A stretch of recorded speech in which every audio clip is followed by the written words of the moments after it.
Hello' বন্ধু বান্ধৱীসকল, আপুনি শুনি আছে ইমাজিন পাৰ্ট 6। আগৰ এপিছডত আপুনি শুনিছিল যে লিঅ'ই সপোনত চিলভাৰ নামৰ এজন ল'ৰাক লগ পায় আৰু তাৰ পৰা সি মিয়াৰ বিষয়ে জানি লয়। আৰু এতিয়া ৰাতিপুৱাৰ সময়। লিঅ' স্কুলত গৈছিল।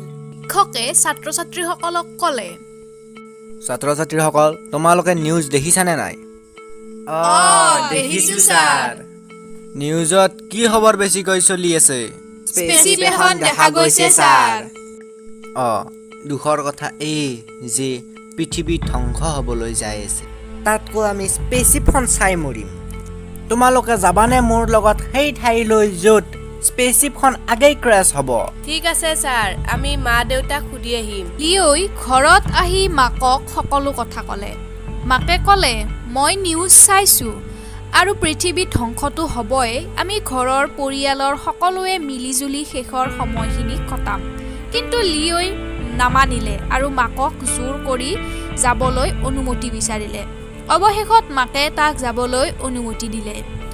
পিছদিনা সকলো ল'ৰা-ছোৱালীয়ে অন্ধ্ৰপ্ৰদেশলৈ গ'ল। শিক্ষকে সকলো ল'ৰা-ছোৱালীকে তাত থকা এটা মিউজিয়াম দেখাবলৈ নিলে। কিছু সময় পাছত লিঅ'ই মিউজিয়ামৰ এখন ডাঙৰ আইনাক যিখনেৰে বাহিৰলৈ দেখা পায় সেইখনেৰে সি বাহিৰলৈ চালে। লিঅ'ই আকাশখনত ৰঙা ক'লা এটা বস্তু দেখিলে।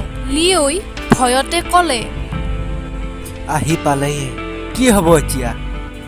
স্পেচিপখন বহু স্পীডত আহি আছিল, কাৰণ তাৰ আকাৰ লাহে লাহে ডাঙৰ হ'ব ধৰিছিল।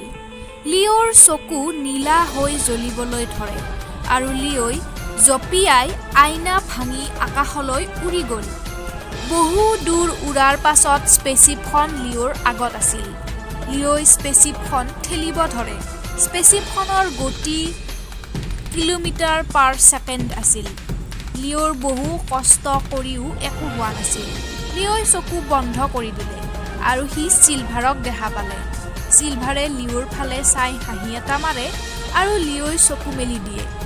এইবাৰ লিঅ'ৰ চকু নীলাৰ পৰা বগা হৈ জ্বলিছিল আৰু তৰাবোৰৰ পৰা এটা পোহৰ আহি স্পেচিপখন ৰখাবলৈ চেষ্টা কৰিছিল। এইবাৰ স্পেচিপখনৰ গতি কমিছিল।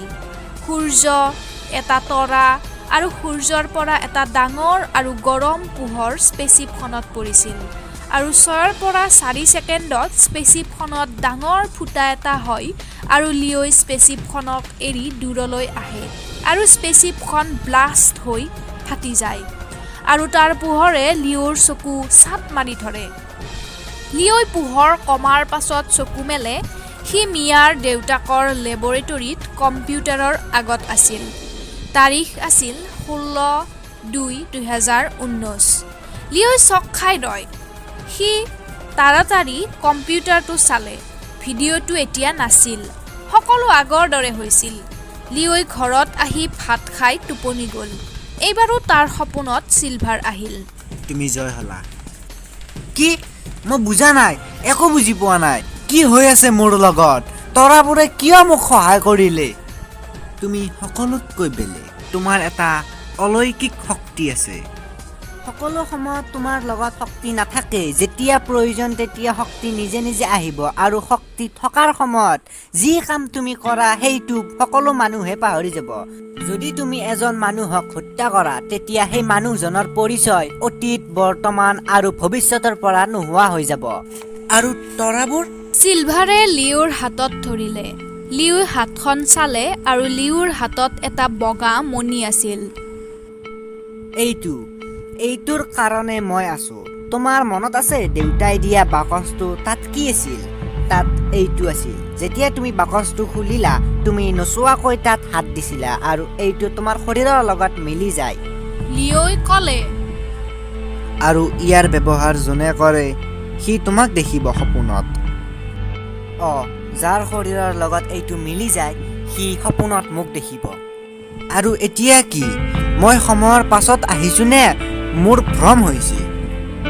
সময়ৰ পাছত আহিছা তালৈকে য'ৰ পৰা তুমি স্পেচিপখনৰ কাহিনী আৰম্ভ হৈছিল।